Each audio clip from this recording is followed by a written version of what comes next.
Let's go! Mason Taylor commits to LSU. You're going to look at some of his film today.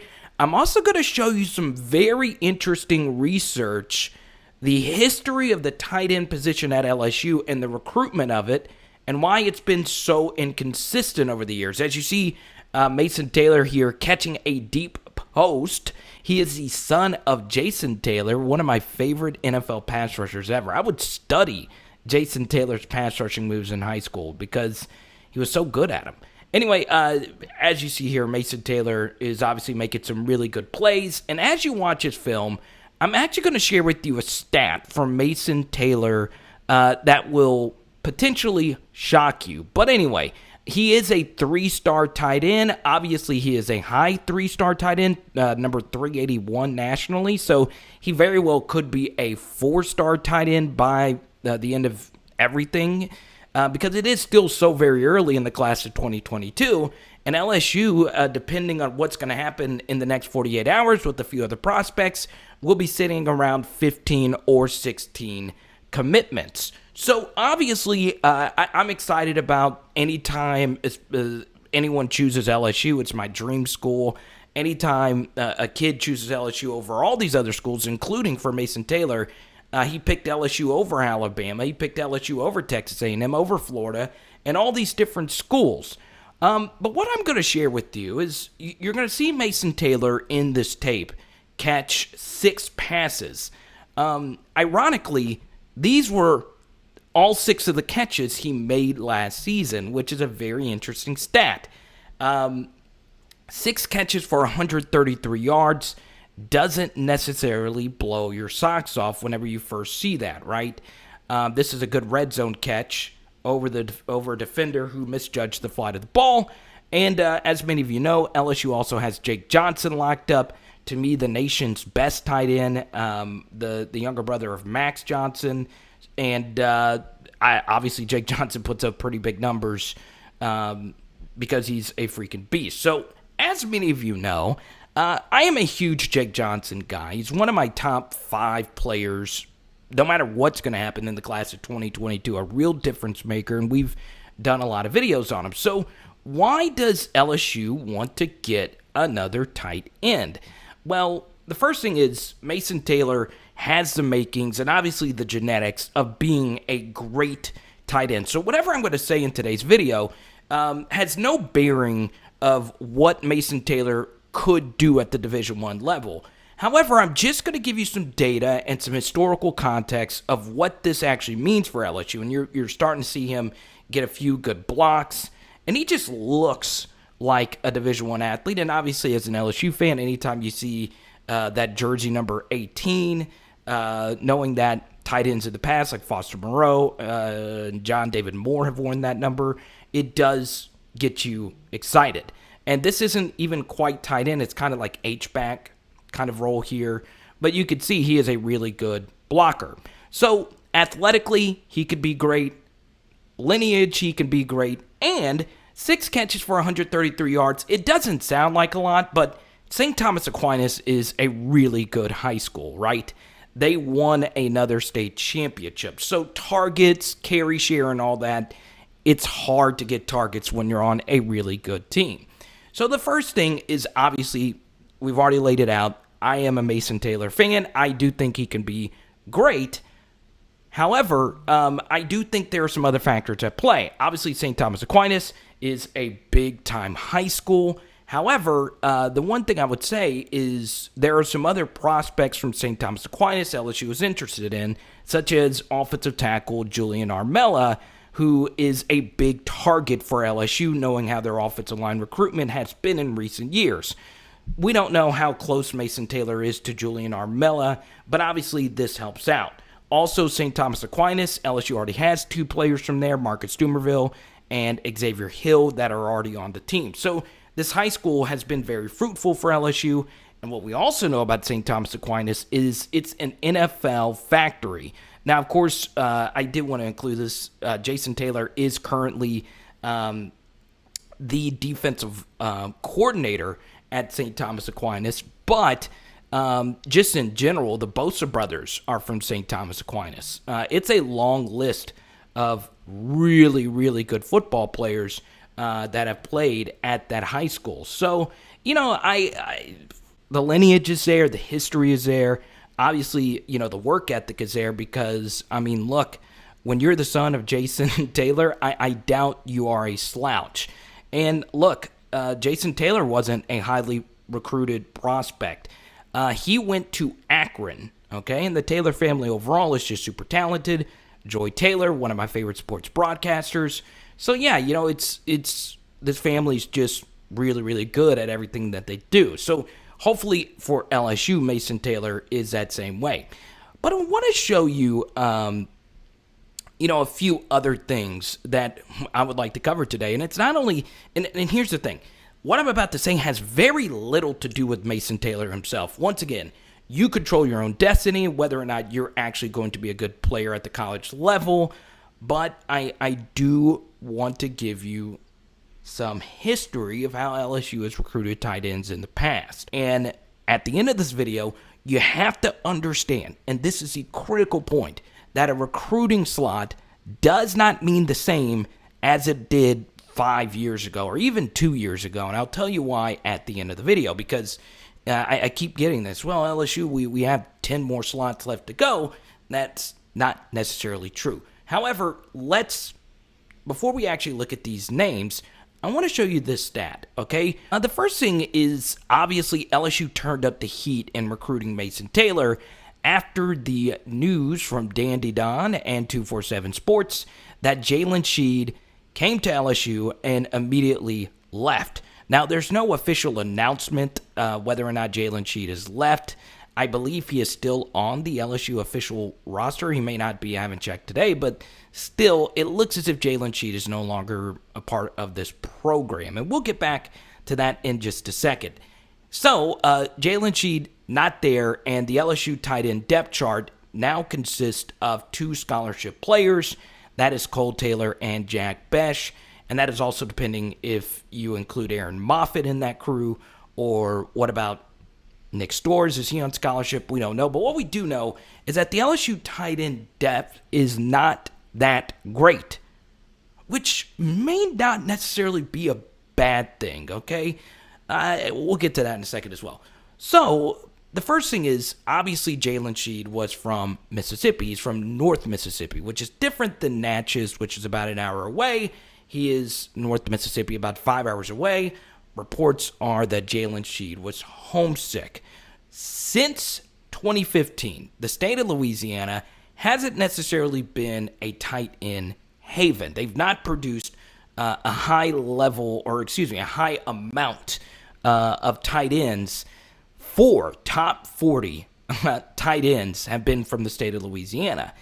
Just for comparison's sakes, wide receivers are a different story. Louisiana just last season had 4 top 40 wide receivers, okay?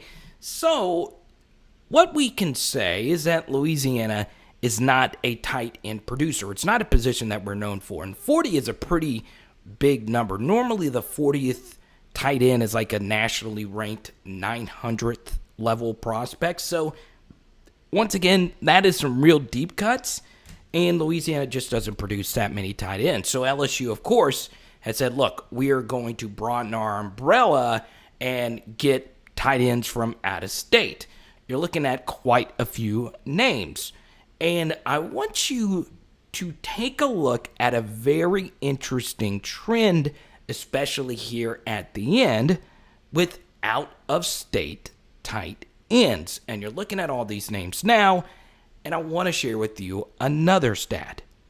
If Kole Taylor were to play 1 snap this next season, he would be the first out-of-state tight end to play more than 1 season at LSU since Colin Jeter in 2014. Now, Thad Moss spent 3 seasons at LSU, but he only played 1 of those seasons, and that season was spectacular. We'll get to him in a second as well. So what does that tell you? That out-of-state tight ends that were high school prospects have been not just bust, but colossal bust. Okay, so obviously Eric Gilbert, he had his own thing. He only played a season at LSU and he was gone. Okay, we're still going to see how Kole Taylor works out. Hopefully, I think he gets better than his 2-game performance last season. We've done a lot of film studies on Kole Taylor. You can watch it down below. I am high on him. I hope, though, his blocking gets a lot better as we go into this next season. But Kole Taylor is definitely not a bust. However, these other names are. Zach Sheffer was a 3-star out of Florida. Hannah Shipley was a 3-star out of Texas. T.K. McClendon was a 3-star out of Georgia. Those 3 prospects have combined for a career 1 catch for 12 yards. Okay, so as you could tell, this is not good at all. And, you've seen some of those names. Some of those names were Louisiana prospects that didn't really turn out to be great. Brykethian Mouton, for some reason, got moved to fullback, and he was actually good there until he actually transferred. But I want to show you this. In 2015, a lot of you probably remember this story. Foster Moreau was a really good player at LSU, a future number 18, and he's still in the NFL. But as many of you know, Foster Moreau was the very last player to sign with LSU. They missed on 2 out-of-state players, and Les Miles called Foster Moreau. Foster Moreau signed, and he wasn't a top 40 tight end. He wasn't even a top 60 tight end, and he turned out to be unfreaking believable at LSU and was a great Tiger through and through. So the thing is, LSU used a scholarship on Hannah Shipley, who I think he early enrolled and still ended up transferring before ever playing. Now, imagine if LSU did not actually sign Foster Moreau. It was a miracle that he was a part of the class. So LSU would have been better served just getting Foster Moreau instead of Hannah Shipley. Ironically, the same thing could have happened just in this last cycle in 2021, where Jalen Shead, of course, signed with LSU. His tape was very strange. It was mostly him playing middle linebacker. He's obviously a really elite athlete. I believe he just started playing football just a few years ago. And, of course, this is a colossal bust here. Jalen Shead just never even played. He pulled a Hannah Shipley. He left before ever even giving it a shot. And there's a 3-star Louisiana tight end by the name of Kole Taylor, who, once again, I'm not behind the scenes recruiting all that much. He ended up going to Stanford. I don't know how heavy LSU pursued him. However, Kole Taylor, a 3-star of Alexandria, his tape was actually good, not great, but as a blocker, he was phenomenal. He does have some receiving upside, makes good grades. He goes to Stanford, and Alexandria has given us a 3-star player who exceeded all expectations, right? That guy by the name of DJ Chark. So, yes, LSU would have been better served getting Kole Taylor instead of Jalen Shead. But once again, that's if Kole Taylor was actually pursued by LSU. But if LSU pursued him and he decided to go to Stanford, my point is moot. But still, we would have much rather have Kole Taylor instead of Jalen Shead, a 3-star Louisiana prospect. So what do we know? That a lot of out-of-state tight ends come to LSU and don't stay. Unless, of course, they're a JUCO prospect, okay? So LSU got a few good years out of Colin Jeters and the Logan Stokes of the world. Obviously, Logan Stokes, most famously known for pantsing an Alabama player. Those 2 guys are really solid. But Thaddeus Moss, of course, is the exceptional name. He's the best name out of any of the tight ends we've listed. He is an out-of-state tight end, but he is also transfer, okay? That's different than taking a high school prospect. A JUCO transfer, or just a transfer in general, gives you a more mature player, a more seasoned player, and a guy that you would feel pretty comfortable about. And obviously LSU felt really comfortable about Thad Moss. He had to wait 2 years before getting his shot, and he absolutely balled out. But that is different than, of course, getting a high school prospect. Let's go one step deeper, okay? What you're looking at right now, this is from our Texas out-of-state piece we did a few weeks ago, but ignore the Texas stat. Just focus on the top and bottom stat, okay? The 3-star Louisiana LSU prospects from 2008 to 2019, excluding specialists, there have been 65 that have signed from LSU, okay? 30 of them hit. 30. That is a pretty good number. Now, how about out-of-state hit rate guys? From 2008 to 2019, LSU has brought in 38 3-star prospects from out-of-state. 11 of them hit, okay? And we'll go through a definition of a hit in just a second, but once again, that number is 28.9%.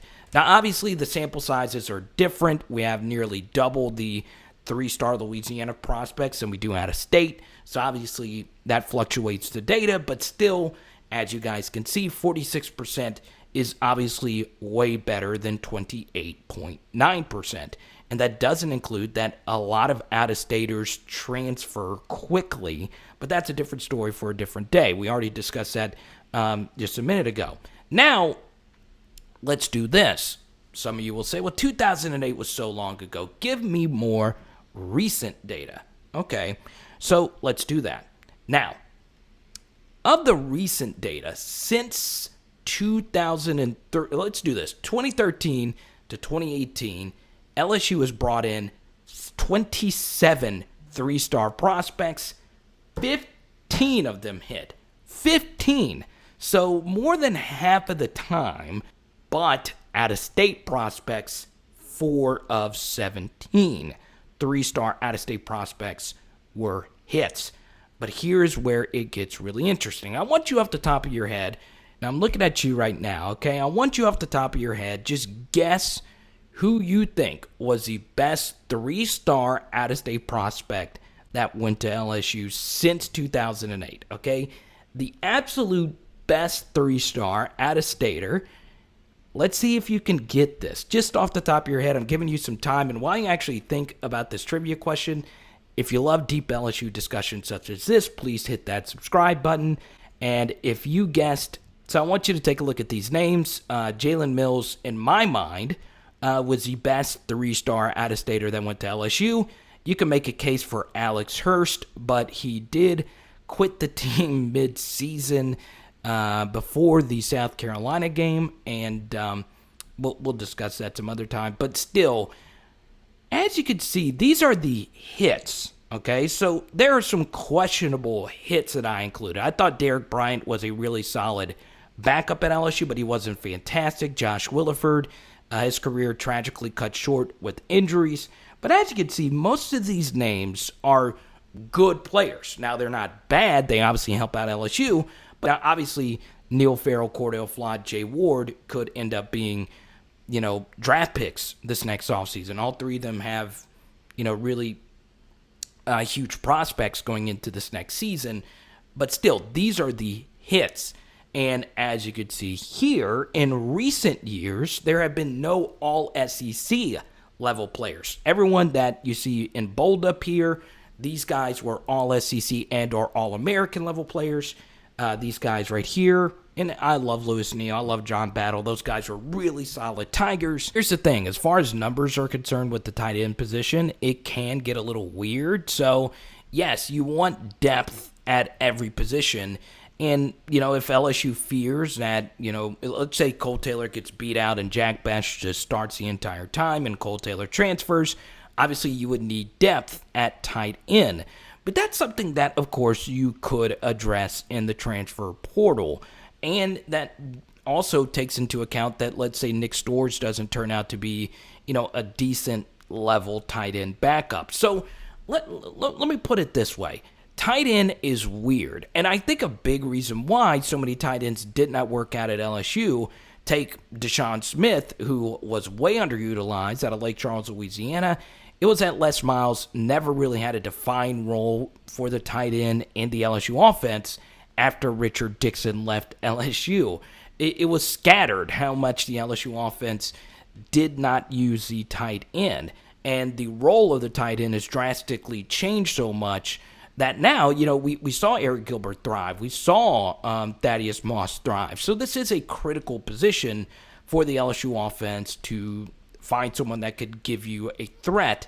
as a receiver. But once again, Mason Taylor, while he has the prospects of potentially being a great wide receiver, his stats last season were once again 6 catches for 133 yards, and a lot of those catches were slip screens and misdirection throws. So, it's unlike what you see with Jake Johnson's tape, where he is legit just carving up defensive back after defensive back, not only on actual football film, but in just workouts that we've shown you on this channel. So it is interesting, right? But I understand LSU wanting to add depth. However, depth is an interesting word because it means different things at different positions. It obviously depends on what Jake Peetz wants to do offensively. Now, Ed Orgeron says the 2019 offense is going to come back to a T. Now, that may or may not be true, but if that's the case, that means LSU is going to run a lot of 11 personnel, which means you have 1 running back and 1 tight end on the field, along with 3 wide receivers. So the first number means how many running backs you have on the field, and the second number is how many tight ends you have on the field.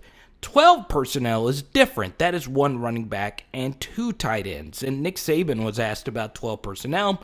That's what Alabama used last season, and SEC StatCat here is basically saying, even though Alabama is known for the spread, they do play with a lot of tight ends. So it honestly depends. Jake Peetz was an analyst for Alabama back in 2018. Nick Saban has always liked tight ends, even though all the wide receivers that they've had at the university, they've had a lot of great tight ends as well. So maybe Jake Peetz is going to run more 12 personnel. Heck, I could easily see him running more 10 personnel, which is 4 wide receivers, no tight ends, and only 1 running back. So it is very interesting. So if Jake Peetz has in mind, hey, I want to run more 12 personnel, then absolutely Mason Taylor is a guy you got to have, because if you're going to run 2 tight end sets, that means you're going to need a lot more tight ends. But if LSU is going to stay in 11 personnel, it makes this Mason Taylor fit a little bit more interesting per se. So obviously a lot of what LSU is going to do is going to come down to what they do offensively next season. And honestly, it very well could be more 12 personnel. And if that's the case, then yes, everything you've seen in this video points to Mason Taylor being an absolute huge pickup for LSU. But if they stay in 11, it does make it, a little bit more interesting. Obviously, so much of this comes down to LSU's personal evaluation and your personal evaluation as well. This is not a Jake Johnson scenario where he is a can't-miss, unbelievable talent. Mason Taylor, while he is very talented, does provide, something very interesting. But I want to show you this clip really quickly here from St. Thomas Aquinas to show you why his catch numbers are actually a little low. See, this wide receiver was wide open. This ball actually should have gone here. Let me see this real quick. Yeah. So that goes to show you that this offense was really good, and there was guys wide open at all times. So, the tight end oftentimes isn't your first read, so he might have lost targets because he had really good teammates, so that's obviously a thing as well. So yeah, I'll leave this in closing. Once again, I take into account senior high school tape a little bit more than most, and that gets lost in recruiting because obviously most of your recruitment actually happens before your senior high school season. So until we see Mason Taylor's senior high school tape, it's kind of an incomplete grade on him, right? Obviously, he's shooting up the ranks. Obviously, a lot of schools like him, and I think he can be spectacular. You have the football lineage. You have the athleticism. You have the ball skills. You have the blocking ability. With that said, I wanted to show you the history of this. And that leaves us for this final point right here.